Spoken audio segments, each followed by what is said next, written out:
6 months ago, 20 horses were moved onto the 5-acre property next to Randall Grimion's house in Ventris.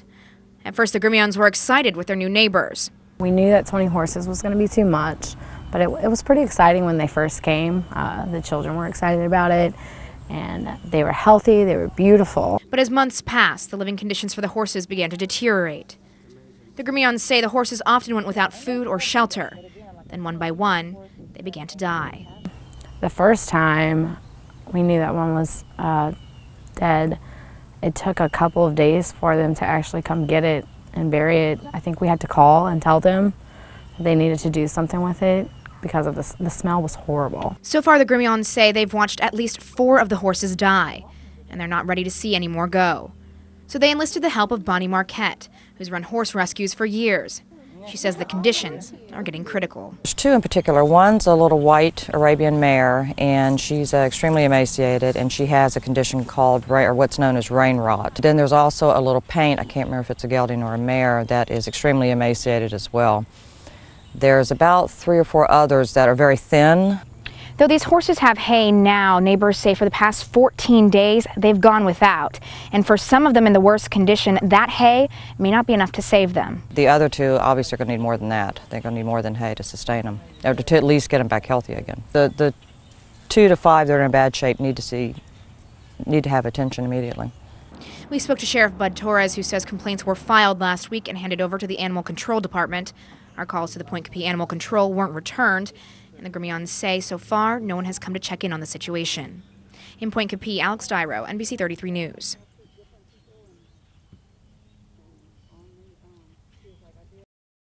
He does it all. Meet Ace. He's a 2.5-year-old German Shepherd that likes doing doggy things, like play fetch with his favorite orange toy. Good boy. Good boy. And even with a badge, he's pretty laid back, that is, until he smells something illegal. And what he's alerting on is actually marijuana. This is his handler, Scott MacGyver, with the ATC.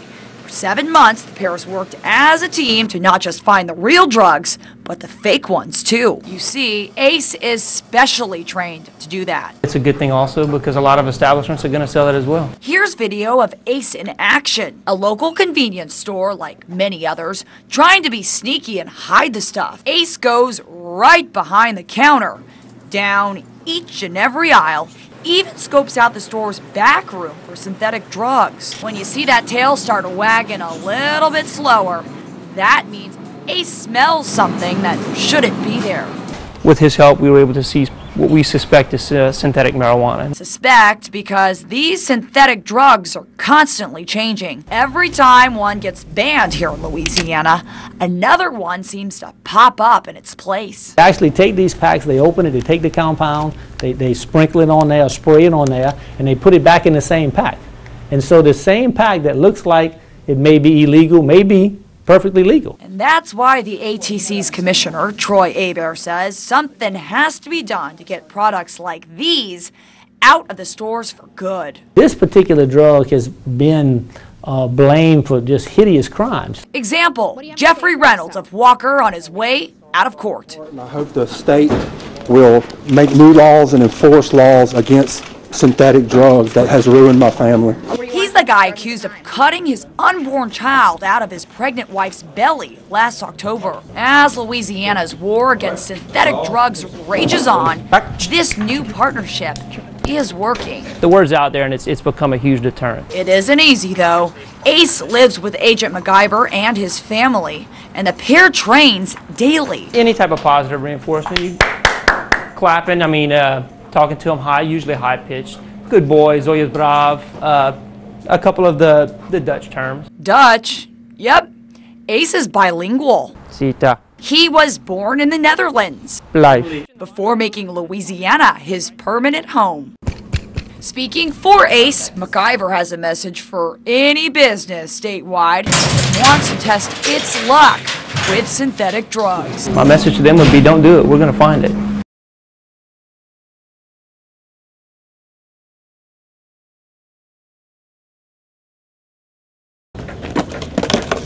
It's usually just a day that we can just come out and skate, meet pros, and have fun. It's a day where everybody can just, all skaters can just go skate and not have to worry about anybody telling you can't skate. A day of actually celebrating skateboarding and, giving back.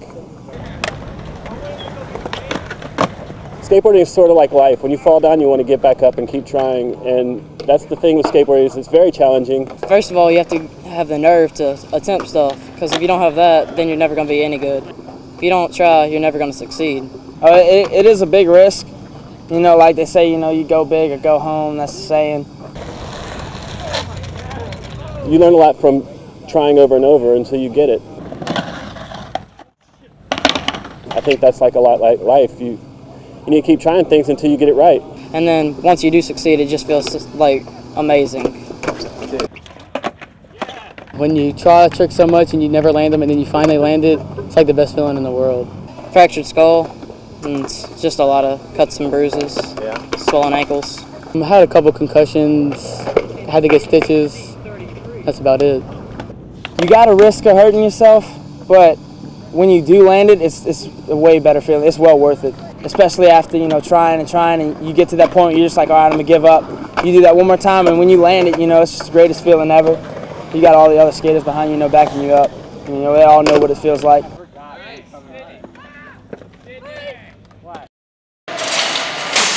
After being talked about for months, the state's largest Sam's Club opened their doors bright and early Thursday morning.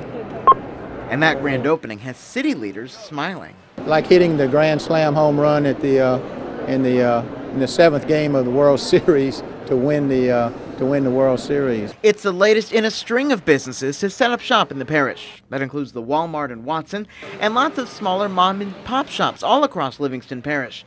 And those moves have people like Tommy Kauser glad about the lack of moving they'll be doing. It's going to be great for me because now I don't have to go all the way to Baton Rouge. I can spend more time in Livingston Parish and not have to spend my time on the road.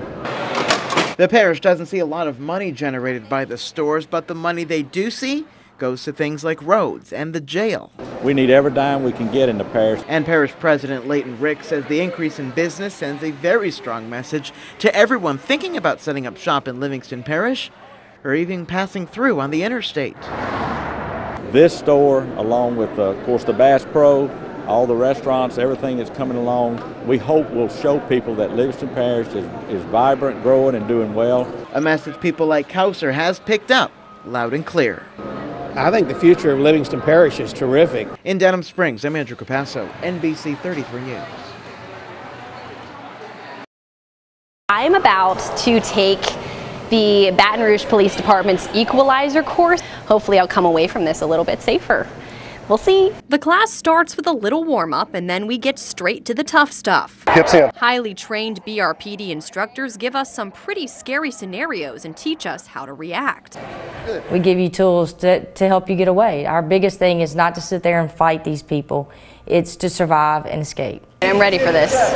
Mastering moves like the bicycle kick could help save a life. If you can come back and tell me that you survived, then we won. That's what this class is all about. I think this is a must-have for everyone, every female, every mother and daughter from age 13 and above to take this class. And she means everyone. My partner was a 75-year-old lady and she was like, be tougher on me, I can handle this. That's what kind of class this is. Jean Corville took a class like this 18 years ago and she decided it was high time for a refresher. At my age, I'm a target. Tuck your chin, get your chin in my elbow. Corville says the equalizer course gives her self-confidence and a serious shot at surviving. You learn how to give yourself time to get away. If you can slow them down, then maybe you can outrun them. After several hours of hitting the mat, I walk away with a few new skills to keep me safe. The verdict? This class is definitely worth the time. You never know if or when you're going to find yourself in this position. I think anything that a woman can do, or any person really, can do to better their chances of survival in an attack should do it. And I think in this case, this class does exactly that. In Baton Rouge, Kelsey Scram, NBC 33 News.